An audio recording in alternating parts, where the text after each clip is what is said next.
প্রিয় শিক্ষার্থীবৃন্দ, সরকারি বঙ্গবন্ধু কলেজ গোপালগঞ্জ কর্তৃক আয়োজিত অনলাইন ক্লাসে সবাইকে স্বাগতম। এই বৈশ্বিক মহামারীতে আমরা সবাই স্বাস্থ্যবিধি মেনে চলব, সুস্থ থাকব এবং লেখাপড়ার সঙ্গে থাকব, এই প্রত্যাশায় শুরু করছি। পাঠ পরিচিতি, বিষয় সংস্কৃত, দ্বিতীয় পত্র, বিষয় কোড 138, শ্রেণী দ্বাদশ, পাঠ নম্বর 06, পাঠ শিরোনাম সংস্কৃত ব্যাকরণ, ব্যুৎপত্তি বা প্রকৃতি প্রত্যয়। দেখো, শব্দের গঠন প্রকৃতি প্রত্যয় বা ব্যুৎপত্তি একই কথা। শব্দটি কিভাবে গঠিত হলো, এর মূলে কি রয়েছে এবং এটি কি অর্থে ব্যবহৃত হয়, অর্থাৎ এর প্রয়োগ কোথায়, আমরা সেই সম্পর্কে আজকে আলোকপাত করব। দেখো, প্রকৃতি প্রত্যয়। প্রকৃতি আমি সংজ্ঞা প্রকরণে তোমাদের একাদশ শ্রেণীতে আগেই বলেছিলাম যে শব্দের মূলে যে জিনিসটি থাকে সেটি হলো প্রকৃতি, অর্থাৎ নামবাচক শব্দ এবং ক্রিয়াবাচক শব্দকে একসঙ্গে প্রকৃতি বলে। কোনগুলোকে বলে? মূল শব্দটিকে বলে। তাহলে বিভক্তিহীন নামবাচক শব্দ হলো প্রাতিপদিক এবং ক্রিয়ার মূল হচ্ছে ধাতু। এই প্রাতিপদিক এবং ধাতুকে একসঙ্গে বলে প্রকৃতি। এই প্রকৃতি এবং প্রত্যয়, অর্থাৎ এই প্রকৃতির সাথে কি প্রত্যয় যুক্ত হয়ে এই শব্দটি গঠিত হয়েছে এবং এটি কি অর্থে প্রয়োগ হয়, এটা আমরা জানার চেষ্টা করব। তো আমরা আগেই বলেছিলাম যে প্রত্যয় হলো কি, যে বর্ণ বা বর্ণ সমষ্টি প্রাতিপদিক এবং ধাতুর পরে যুক্ত হয়ে নতুন শব্দ গঠন করে তাকে প্রত্যয় বলে। প্রত্যয় কত প্রকার বলছিলাম? 5 প্রকার। কি কি? বিভক্তি, কৃৎ প্রত্যয়, তদ্ধিত প্রত্যয়, স্ত্রী প্রত্যয়, আর হচ্ছে ধাত্য অবয়ব। তো আমরা আলোচনা করব আজকে তদ্ধিত প্রত্যয়। এই তদ্ধিত প্রত্যয়টা কি একটু দেখো। প্রাতিপদিকের শেষে, কি বলছি আমি? প্রাতিপদিক। প্রাতিপদিকের শেষে বা উত্তর যেটা বলি, শেষে যে সব প্রত্যয় যুক্ত হয়ে নামবাচক শব্দ গঠন করে তাকে তদ্ধিত প্রত্যয় বলে। তাহলে কি বলছি? প্রাতিপদিকের শেষে যে সব প্রত্যয় যুক্ত হয়ে নামবাচক শব্দ গঠন করে তাকে তদ্ধিত প্রত্যয় বলে। তাহলে প্রাতিপদিকটা কি ছিল? বিভক্তিহীন নামবাচক শব্দ, মানে নামবাচক শব্দের মূলে যেটি রয়েছে সেটি হলো প্রাতিপদিক। এই প্রাতিপদিকের শেষে যে সকল প্রত্যয় যুক্ত হয় সেটি হচ্ছে তদ্ধিত প্রত্যয়। আমরা কয়েকটি সূত্র অনুযায়ী যে কোন অর্থে এই প্রত্যয়গুলো যুক্ত হয়, এর প্রয়োগ কোথায়, সেটি একটু জানার চেষ্টা করব। তোমাদের এই ব্যুৎপত্তিতে নম্বর থাকবে 5। এই কারণে আমরা যে একটি শব্দ গঠনেই দেখবা যে 2-3টা সূত্র আছে। এ কারণে আমরা একটু সংক্ষেপে সূত্রগুলো আলোচনা করব, পরীক্ষায় যেগুলো সাধারণত আসে সেইগুলো। তাহলে তদ্ধিত প্রত্যয় কি আমরা জানতে পারলাম। এখন আসি যে কোন অর্থে ইন, তারপরে অন, তারপরে ঢক, তারপরে ন, বুন, ঠক, এই প্রত্যয়গুলো হচ্ছে তদ্ধিত প্রত্যয়। এরা কি করে? এরা প্রাতিপদিকের শেষে যুক্ত হয়। এখন কোন অর্থে ইন প্রত্যয় হবে, কোন অর্থে অন প্রত্যয় হবে, কোন অর্থে ঢক প্রত্যয় হবে আমরা এগুলো একটু জানার চেষ্টা করব। দেখো, 1 নং সূত্র হলো, 1 নং সূত্র এটা হলো অত ইং, ইং প্রত্যয়। এই প্রত্যয়টি প্রাতিপদিকের সাথে যুক্ত হয়। কোন অর্থে যুক্ত হবে? অপত্য অর্থে। অপত্যটা কি? অপত্য এখানে হচ্ছে সন্তান। আমরা বলি না অপত্য স্নেহে এটা করা হয়েছে, মানে সন্তান স্নেহে এটা করা হয়েছে। অমুকের পুত্র, অমুকের কন্যা, অমুকের পৌত্র, অমুকের পৌত্রী বা অমুকের গোত্র, এরকম যদি বোঝায় সেই অর্থে অপত্য অর্থে হলো ইং প্রত্যয় হয়। এই কারণে বলা হয়েছে অপত্য অর্থে ইং প্রত্যয় হয়। তাহলে আমরা কি বলবো? যে অপত্য অর্থে, আবার এই অপত্য তো স্ত্রীবাচক শব্দের সাথেও যুক্ত হতে পারে না? অমুকের কন্যা, অমুকের পুত্র যেমন পুরুষের হতে পারে তেমন স্ত্রীরও হতে পারে। অমুকের কন্যা, অমুকের পুত্র। এখন যদি পুংলিঙ্গ বুঝায়, পুরুষবাচক শব্দ বুঝায়, মানে পুংলিঙ্গ নামবাচক প্রাতিপদিক যদি বুঝায়, তার শেষে অপত্য অর্থে ইং প্রত্যয় যুক্ত হবে। যেমন দেখো, একটা উদাহরণ দিই তাহলে তোমাদের বুঝতে সুবিধা হবে। যদি বলি দশরথ, এটা কি? বিভক্তিহীন নামবাচক শব্দ, তাই না? দশরথ একজনের নাম। এটা কি? পুংলিঙ্গ শব্দ। পুংলিঙ্গ শব্দ। এই পুংলিঙ্গ শব্দ যে দশরথের ছেলে, দশরথস্য অপত্যং পুমান, দশরথের ছেলে বা দশরথের পুত্র বা দশরথের কন্যা বা দশরথের পৌত্র, এরকম যদি বুঝায় তাহলে সেই অর্থে ইং প্রত্যয় হবে। তাহলে মূল শব্দটি হলো দশরথ, পুংলিঙ্গ শব্দ, এর সাথে কি হবে? ইং প্রত্যয় যুক্ত হবে। হলে হবে কি? দাশরথী। এখন এই শব্দটি কিভাবে গঠিত হলো দেখো। ইংয়ে এই হসন্তযুক্ত ব্যঞ্জনটা সবসময় ঈদ যায়। এতি গচ্ছতি ন তিষ্ঠতি, অর্থাৎ যার অবস্থান আছে কিন্তু সে কি বেশিক্ষণ থাকে না, চলে যায়, বাদ যায়, সেটি হচ্ছে কি ঈদ। হসন্তযুক্ত ব্যঞ্জনটি সবসময় ঈদ যায়। তাহলে কি রইল এটাতে? রস্যই। কিন্তু এই যে হসন্তযুক্ত ব্যঞ্জনটির ঈদ হবে, চলে যাবে বা বাদ যাবে, তখন কি হবে? এর পূর্বস্বরে বৃদ্ধি হবে। আমি তোমাদের সংজ্ঞা প্রকরণে বা সন্ধি প্রকরণেও তোমাদের বৃদ্ধিটা কি পড়িয়েছি, তাই না? অ স্বরের বৃদ্ধি আর কি। অ এর বৃদ্ধি হলো কি? এর বৃদ্ধি হলো আ। তারপরে রস্যই, দীর্ঘই, এ এর বৃদ্ধি হলো ওই। রস্যউ, দীর্ঘউ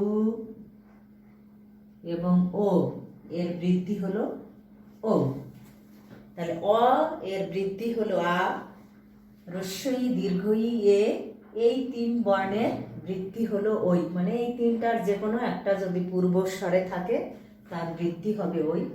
রস্যউ, দীর্ঘউ, ও, এই 3টা স্বরবর্ণের যে কোনো একটি যদি পূর্বস্বরে থাকে তার বৃদ্ধি হবে ও। এখন আমরা এই দশরথ এর প্রথম বর্ণটি হলো দ, এর শেষে কি আছে? দ যোগ অ ইকুয়াল টু কি? দ। তাহলে এর স্বর কোনটা? অ। তাহলে এই অ এর বৃদ্ধি কি হবে? অ এর বৃদ্ধি হবে আ। তাহলে কি হলো? দা, দাশরথ। দাশরথ যোগ এই রস্যই কি হলো? দাশরথী। রস্যিকারন্ত মণি শব্দ, রস্যইকারন্ত শব্দ, এর প্রথম আর এক বচনে হবে দাশরথ, মানে রস্যিকারের শেষে একটা বিসর্গ, দাশরথী। তাহলে দশরথস্য অপত্যং পুমান, মানে দশরথের ছেলে, এই অর্থে কি হলো? দাশরথী। একটু মনে হচ্ছে যে কঠিন, আসলেই কঠিন। কারণ কি? একটি শব্দ কিভাবে গঠিত হলো, এর প্রয়োগ কোথায়, অরিজিনটা জানাটা আসলেই একটু কঠিন। আর তোমাদের নম্বর হচ্ছে 5। এই 5 নম্বরের জন্য আমি হয়তো 2টা বা 3টা ক্লাস নেব, এর বেশি তো নিতে পারবো না। আমরা যখন মাস্টার্সে পড়েছি আমাদের তখন একটা কোর্সই ছিল এই তদ্ধিত প্রকরণ এবং কৃত প্রকরণের। তো তাহলে আমরা কি দেখতে পাচ্ছি যে অপত্য অর্থে মানে অমুকের সন্তান, সেটা পুত্র হোক কন্যা হোক, এই অর্থে পুরুষবাচক বা পুংলিঙ্গ শব্দের শেষে ইং প্রত্যয় যুক্ত হয়। যেমন দশরথ যোগ ইং দাশরথী। দাশরথী বলতে আমরা কি বুঝবো? দশরথের পুত্র, রাম লক্ষ্মণ ভরত শত্রুঘ্ন এরা, তাই না? তাহলে দশরথের পুত্র হবে দাশরথী। কিভাবে শব্দটি গঠিত হলো? ইং প্রত্যয়ের হসন্তযুক্ত ব্যঞ্জন ইও ও, এটা কি হয়? ইও আর কি, এটা বাদ যায়। বাদ যাওয়ার পরে কি হবে? এর পূর্বস্বরের বৃদ্ধি হবে। এই ইও বাদ যাওয়ার ফলে মানে হসন্তযুক্ত ইওর জায়গায় অন্য কিছুও থাকতে পারে, মূর্ধন্য ন থাকতে পারে। এরা যখন বাদ যাবে বা ঈদ যাবে তখন কি হবে? পূর্বস্বরের বৃদ্ধি হবে। পূর্বস্বর কি? প্রথম যে বর্ণটি থাকবে তার সাথে যে স্বরটি যুক্ত থাকবে সেটি হলো ওই শব্দের পূর্বস্বর।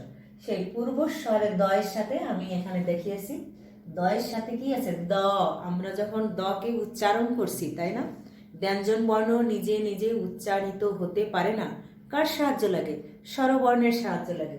তাহলে দ, দয়ের শেষে একটা অ উচ্চারণ করলাম, তাহলে দয়ের সাথে কি আছে? অ স্বরধ্বনিটি আছে। আমি কি বলছি? বৃদ্ধি রেছি, এই সূত্র অনুযায়ী অ এর বৃদ্ধি হলো আ। তাহলে দয়ের সাথে অ ছিল, তার সাথে কি হয়ে যাবে? আ। তাহলে কি হবে? দ যোগ আ, দয়াকারে দা, দাশরথ। আর এটা তো আগেই চলে গেছে, আছে এই রস্যই। তাহলে হলো থয়, থ যোগ রস্যই, থয় রস্যিকার, দাশরথী। আমার মনে হয় তোমাদের এখন বুঝতে অসুবিধা নাই। এরপরে আরো কয়েকটি উদাহরণ দিই, দেখো। যদি বলি যে দ্রোণ, তাই না? মূর্ধন্য দ্রোণ যোগ ইং কি হবে? আমি কি বলছিলাম? রস্যু, দীর্ঘ এবং ও এর বৃদ্ধি কি হবে? ও। তাহলে এখানে দয়ের সাথে কি আছে? দয়ের সাথে ওকার আছে, এর বৃদ্ধি কি হবে? ও। দয়ের অপলয় ওকার, ন যোগে এটা ঈদ গেল রস্যই, কি হবে? দ্রোণী। তাহলে দ্রোণস্য অপত্যম পুমান মানে দ্রোণের ছেলে কি হবে? দ্রোণী। রাবণ, দেখো রাবণ যোগ ইং, এটা একটু দেখো পূর্বস্বরে বৃদ্ধি হবে। পূর্বস্বর কি আছে? আ। আয়ের বৃদ্ধি কি হবে? আই হবে। তাহলে কি হবে? রাবণ নি। এটা ঈদ গেল, এটার বৃদ্ধি আছে, আগে থেকেই আছে, আর এই রস্যইকার রাবণী। দক্ষ যোগ ইন, এবং তোমাদের বইয়ে দেখবে অনেক উদাহরণ আছে। তাহলে কি হবে? দ এর সাথে অ আছে, হবে দা, আর ক্ষিয়তে রস্যিকার দাক্ষী। আমি কি বলছিলাম? যে হসন্ত যুক্ত ব্যঞ্জনটি ঈদ যাবে মানে চলে যাবে, আর পূর্বস্বরের বৃদ্ধি হবে। অ আ এর বৃদ্ধি কি? আ। রস্যই দীর্ঘই এ এর বৃদ্ধি হলো ওই, আর রস্যু দীর্ঘ ও এর বৃদ্ধি হলো ও। তাহলে কি হলো? এখানে ওকার আছে, ওকার হয়ে গেল। এখানে অ আছে, আকার হয়ে গেল। এখানে অ আছে, আকার হয়ে গেল। আর এখানে তো আ বৃদ্ধি আছে, এটা আই থাকবে। তাহলে রাবণের ছেলে যদি আমরা বলি কি হবে? রাবণী, মানে রাবণস্য অপত্যম পুমান, রাবণী। নতুন একটা শব্দ গঠিত হলো না? আমরা রাবণস্য অপত্যম পুমান এটা না লিখে সংক্ষেপে কি লিখে দিলাম? রাবণী লিখে দিলাম। দক্ষস্য অপত্যম পুমান, দক্ষর ছেলে, দক্ষ রাজার ছেলে, এটা আমরা কি লিখে দিলাম? দাক্ষী। দেখো শ্রুতি মধুর হয়েছে, সংক্ষিপ্ত হয়েছে। তাহলে আমরা কি বলছি? যে অপত্য অর্থে পুরুষবাচক শব্দের পরে বা পুরুষবাচক শব্দের উত্তর ইং প্রত্যয় হয়। এ কারণে সূত্রটা কি? অত ইন। আমরা মনে হয় এইসব বুঝতে এখন এই মানে যত পুরুষবাচক শব্দ আছে তাদের ছেলেকে বুঝাতে কি করবা, ইন প্রত্যয় ব্যবহৃত। মনে করো একজনের নাম সজল, তাই না? সজল, সজল, এর ছেলেকে যদি বুঝায় তাহলে কি সজল যোগ ইন। এর সাথে অ আছে, কি হবে? সা জ লি। হ্যাঁ, তাহলে সজলের ছেলে বা সজলস্য অপত্যম পুমান, এটা না লিখে আমরা কি লিখতে পারি? সাজলি। সাজলি লিখলেই কি হবে? সজলের ছেলেকে বোঝাবে। তাহলে সবাই বুঝতে পারছো যে অপত্য অর্থে পুরুষবাচক শব্দের শেষে ইং প্রত্যয় হয়। এখন আমরা এই অপত্য অর্থেই স্ত্রীবাচক শব্দের শেষে কোন প্রত্যয়টা হবে? এটা হলো ঢক প্রত্যয় হবে। স্ত্রীভ্য ঢক। অপত্য অর্থে একই কথা, অপত্য অর্থে স্ত্রীবাচক শব্দের শেষে কি হবে? ঢক প্রত্যয় হবে। এটা একটু দেখো, যেমন ধরো বিনতা। বিনতা একজন স্ত্রীর নাম, বিনতার ছেলে, তাই না? বিনতার ছেলে কি হবে? এই কারণে অপত্য অর্থে ঢক প্রত্যয় হবে।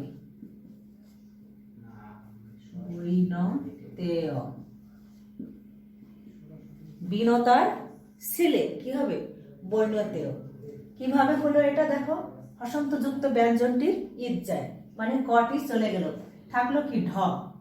এখন পূর্বস্বরে বৃদ্ধি হবে। পূর্বস্বর কি ছিল? ব যোগ রস্যই সমান বয় রস্যি, তাই না? তাহলে এই রস্যই এবং দীর্ঘই আর হচ্ছে এ, এই তিনটা স্বরধ্বনির বৃদ্ধি কি হবে? ওই হবে।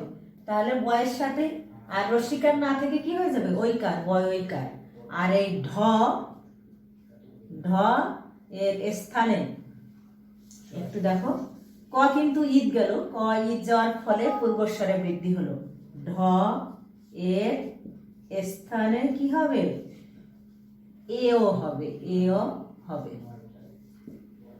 তাহলে কি হলো? বই নে তাজ, তা বিনতা ছিল, এই আটার লোপ পেল, মানে এই ঢ এর সাথে যুক্ত হওয়ার ফলে এটা আর যে স্বর থাকবে সেটা না হয়ে এর সাথে কি হবে? এ যুক্ত হবে। এই কারণে কি হয়ে গেল? বৈল তেয়। যেমন ধরো আছে গঙ্গা, তাই না? গঙ্গা দেবী বা গঙ্গা একজন স্ত্রীর নাম, গঙ্গার ছেলে, এটা কি হবে? গঙ্গা যোগ ঢক কি হবে? গয়ের সাথে কি আছে? অ আছে, এর বৃদ্ধি কি হবে? গা। আর এই এও, কারণ ক ঈদ যাওয়ার ফলে ঢ থাকে, ঢয়ের স্থানে কি হয়? এও হয়, গাঙ্গেয়, মানে গঙ্গার ছেলে। গাঙ্গেয় কি? গাঙ্গেয় ভীষ্ম, মানে গঙ্গা দেবীর ছেলে। যেমন ধরো রাধা, তাই না? রাধা যোগ ঢক কি হবে? রাধেয়, রাধেয়, তাই না? এই আকার আছে, এর বৃদ্ধি আকারই হবে। আর এখানে ক ঈদ চলে গেল, এর জায়গায় এ হবে ধেয়, রাধেয়। রাধেয় কে? তাই না? কর্ণ, মহাভারতে অঙ্গরাজ কর্ণকে কি বলা হতো? রাধেয় বলা হতো। কেন? সে রাধার ছেলে নামে পরিচিত ছিল। তারপরে দেখো কুন্তী, তাই না? কুন্তী দেবী,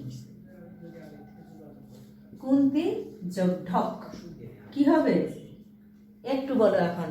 রস্য উ, দীর্ঘ উ এবং ও, এর বৃদ্ধি কি হবে? ও। তাহলে কি হবে? কৌ। আর এই নয়ত একার অন্তস্থ কোন্তেয়। আমি বলছি যে এগুলো আর থাকবে না, কি হবে? এও হবে। কোন্তেয়, কোন্তেয় বলতে কি বোঝানো হয়? কুন্তির ছেলে, সেটা যুধিষ্ঠির, ভীম, অর্জুন, নকুল, সহদেব, এরা সবাই কি কুন্তির ছেলে নামে পরিচিত, কৌন্তেয়। যেমন ধরো আমার নাম কি? মীরা, তাই না? মীরা। তাহলে আমার ছেলেকে যদি বোঝানো হয় তাহলে মীরার শেষে কি হবে? অপত্য অর্থে ঢক প্রত্যয় হবে। এখন এটা কি দীর্ঘিকার, দীর্ঘিকারের বৃদ্ধি কি হবে? ওই রস্বই দীর্ঘই এর বৃদ্ধি হলো ওই, তাহলে কি হবে? ময় ঐকার। আর র এর সাথে এও রেও, তাহলে কি হবে? মই রেও। তাহলে মীরার ছেলে, হ্যাঁ আমার ছেলেকে যদি বোঝানো হয়, আমার নাম মীরা, তাহলে কি হবে? মই রেও। এভাবে যতই স্ত্রীবাচক শব্দ আছে অপত্য অর্থে মানে তার সন্তান, এই অর্থে কি হবে? ঢক প্রত্যয় যুক্ত হবে। এটা হলো স্ত্রীভ্য ঢক।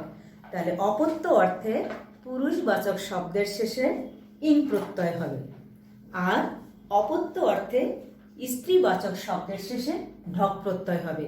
ইং এর কি বলছিলাম? ইং এর হসন্তযুক্ত ব্যঞ্জন ইও, ওটা ঈদ যাবে, থাকবে রস্বই। আর পূর্বস্বরে বৃদ্ধি হবে। পূর্বস্বরে বৃদ্ধি কি? অ আ থাকলে তার বৃদ্ধি হবে আ, রস্বই দীর্ঘই এ এর বৃদ্ধি হবে ওই, রস্বউ দীর্ঘউ ও এর বৃদ্ধি হবে ও। তাহলে তোমাকে এই দুইটা জিনিস মনে রাখতে হবে, কোন অর্থে ঢক হবে, কোন অর্থে ইং হবে, এবং এর পূর্বস্বরে বৃদ্ধি কিভাবে হবে। বৃদ্ধি রেচি, এই সূত্র অনুযায়ী পূর্বস্বরে বৃদ্ধি এটা হবে। মনে হয় এই দুইটা সূত্রে তোমাদের আর কোনো সমস্যা নাই। এরকম যতগুলো স্ত্রীবাচক শব্দ আছে তাদের সন্তান, তাদের পুত্র, তাদের কন্যা, তাদের পৌত্র, এদেরকে বুঝাতে কি হবে? স্ত্রী হলে ঢক আর পুরুষ হলে ইং, এই প্রত্যয়গুলো যুক্ত হবে। পরীক্ষায় তোমরা কিভাবে লিখবে? আমি যেটা লিখেছি, যে শব্দগুলো দেয়া থাকলো, মনে করো রাধেয় দেয়া আছে, তুমি কি লিখবা? যে প্রদত্ত শব্দ রাধেয় প্রকৃতি যোগ প্রত্যয়। প্রকৃতি হলো রাধা, যোগ প্রত্যয় হলো কি? ঢক। এটা কোন প্রত্যয়? প্রাতিপদিকের শেষে যে প্রত্যয় যুক্ত হয় সেটা তদ্ধিত প্রত্যয়। প্রত্যয়ের নামে আমরা লিখব এটা তদ্ধিত প্রত্যয়। তাহলে ওই প্রকৃতি যোগ প্রত্যয় লিখবা আর প্রত্যয়ের নামটা লিখবা। এই দুইটা শব্দ লেখার পরে তুমি নম্বর পাবে কত? 1। তাহলে বুঝতে পারলে খুব ইজি। আশা করছি যে যদি তোমরা ক্লাসগুলো ফলো করো এবং বইয়ের উদাহরণগুলো দেখো, তাহলে 5 নম্বর পেতে তোমাদের কোনো অসুবিধা হবে না। এরপরে দেখো একটু 3 নং সূত্রটা একটু দেখাই, যেগুলো সাধারণত পরীক্ষায় আসে আমি সেগুলো একটু আলোচনা করছি।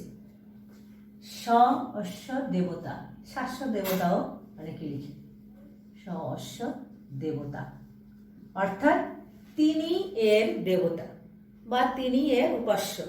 আমরা কি অনেকের উপাসনা করি না? কেউ দুর্গা পূজা করে, কেউ কালী পূজা করে, কেউ গণেশ পূজা করে, কেউ শিবের পূজা করে, কেউ বিষ্ণুর পূজা করে।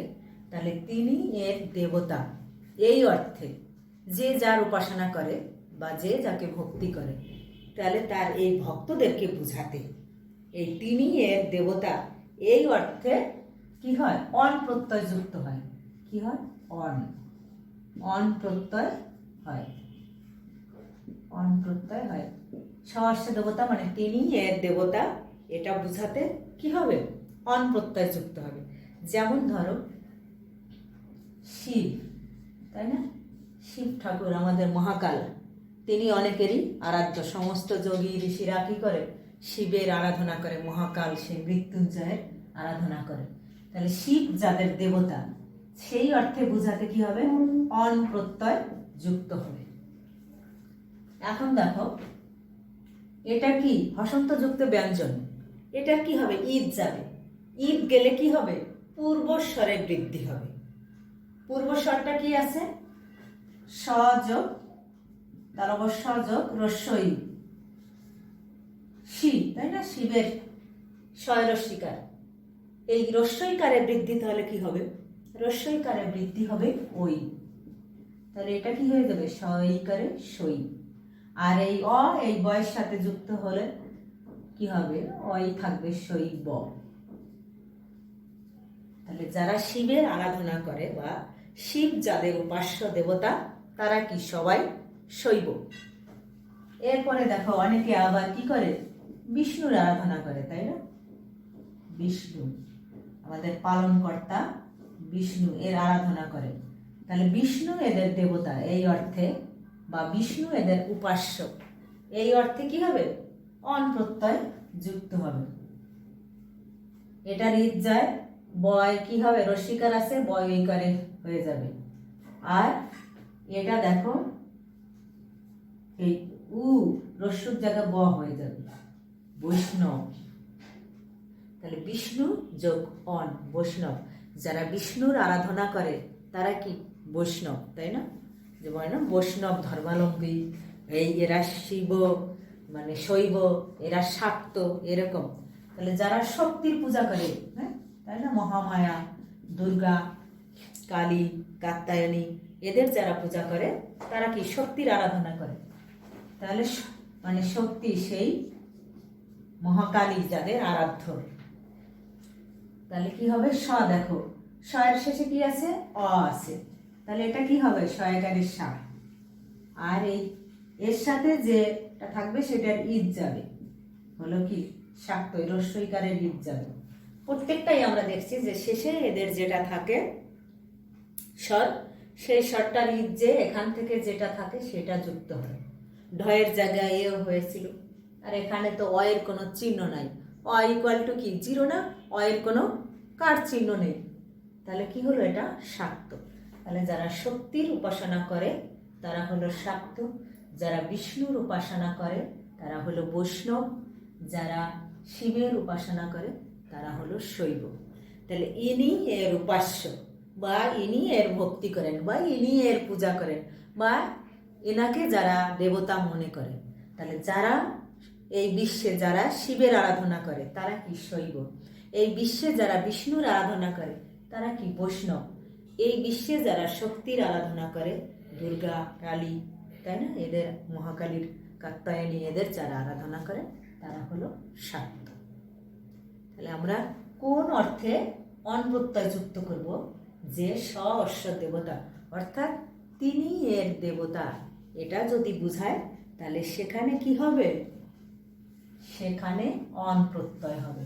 আমরা এটা বুঝতে পারলাম। আমরা আরেকটা সূত্র আলোচনা করব। একটু দেখো, স্বভাব বা চরিত্র, এটা যদি বুঝায় যে এটা তার চরিত্র, বা এটা তার স্বভাব, বা এটা সে পারদর্শী, এরকম। শীল মানে কি? শীল বা স্বভাব, শীল মানে চরিত্র আছে না আমাদের, আমরা প্রায় পেপারে দেখি সুশীল সমাজ, তাই না? সমাজ, অনেকে শীল বলতে যারা নরসুন্দর আছে তাদেরকে বুঝান। শীল মানে হচ্ছে এখানে চরিত্র। তাহলে সুশীল, সু মানে কি? ভালো, ভালো চরিত্রের অধিকারী যারা, বা এইটা যাদের স্বভাব, সেই অর্থে এরকম স্বভাব বা চরিত্র যদি বুঝায় সেখানে কি হয়? মূর্ধন্য ন একটি প্রত্যয়, এই প্রত্যয়টি যুক্ত হয়। তাহলে স্বভাব বা শীল যেটাই আমরা বলি, বা এটাই তিনি পারদর্শী, এরকম যদি বুঝায় তাহলে সেক্ষেত্রে এই মূর্ধন্য ন এই প্রত্যয়টি যুক্ত হয়। যেমন আমরা যারা কি লেখাপড়া করি, যারা লিখতে পারি, এক ছত্র দুই ছত্র মানে এক লাইন দুই লাইন এরকম যারা লিখতে পারি তারা কি? ছাত্র, তাই না? সব শিক্ষার্থী তারা কি? ছাত্ররা কি লিখে? তাহলে হবে ছত্র যোগ ন সমান কি হবে? এটার পূর্বস্বরে বৃদ্ধি হবে, ছাত্র। দেখো, ছত্র যোগ ন, এটা হলো ছাত্র। এই ছত্র বা লাইন যারা লিখতে পারে, তাই না, এটা যার স্বভাব। ছত্রম অশ্ব শিলম মানে এই ছত্র লেখা যার স্বভাব, সে হলো কি? ছাত্র। তাহলে এই স্বভাব বুঝাতে কি হবে? ন প্রত্যয় যুক্ত হবে।